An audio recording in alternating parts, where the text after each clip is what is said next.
In 2005, Hilary Swank lifted her second Oscar while the world watched her smile. She thanked her husband, called him her strength, and looked like someone who had finally reached the top. 1 year later, that marriage was over. At the same time, her career was losing its balance, her health was quietly breaking down, and the film industry that once celebrated her could no longer figure out where she fit. The fall did not happen in public. It happened in doctors' offices, empty movie theaters, and long nights when the applause was gone. Hilary Swank did not grow up with privilege or protection. She was born on July 30, 1974, in Lincoln, Nebraska, into a family that struggled to stay afloat. Her early years were filled with moving from place to place, never fully settling. Eventually, her family landed in Bellingham, Washington, where life remained difficult. By the time she was 6, she lived in a trailer park near Lake Sammamish, a place that shaped her understanding of how the world judges people. At school, Hilary learned quickly that children can be excluded without being spoken to. When other parents found out where she lived, playdates ended. Invitations vanished. She watched friendships disappear overnight. She was too young to understand classism, but she felt its sting deeply. That pain stayed with her, quietly shaping how she moved through the world. To escape the loneliness, Hilary turned to books and movies. Stories became her shelter. Inside them, no one cared where she came from. Characters struggled, survived, and found purpose. Through those stories, she felt seen. Acting grew from that feeling, a desire to step into worlds where pain could be transformed into meaning. Her home life offered little peace. Money was always short. Arguments were constant.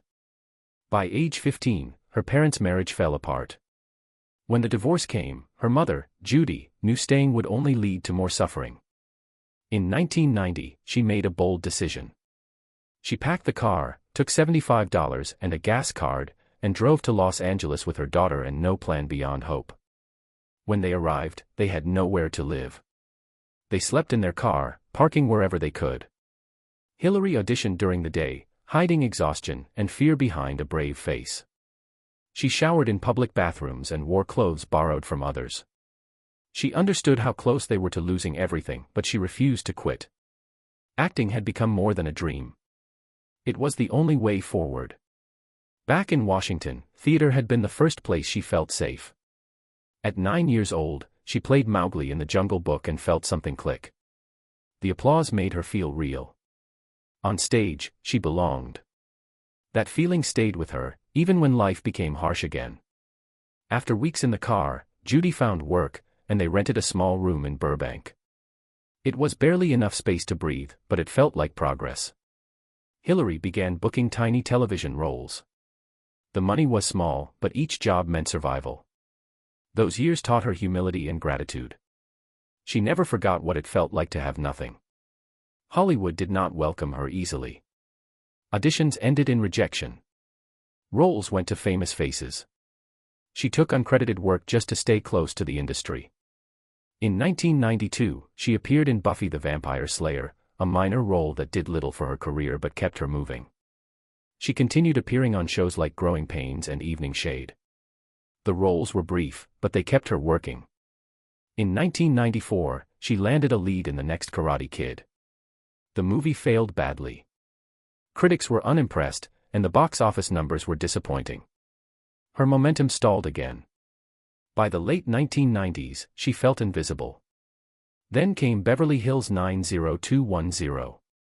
She signed on believing it would be stable work. After just 16 episodes, her character was written out. The rejection cut deeply. She began to question her talent and nearly walked away from acting altogether. Then a new audition appeared, Boys Don't Cry.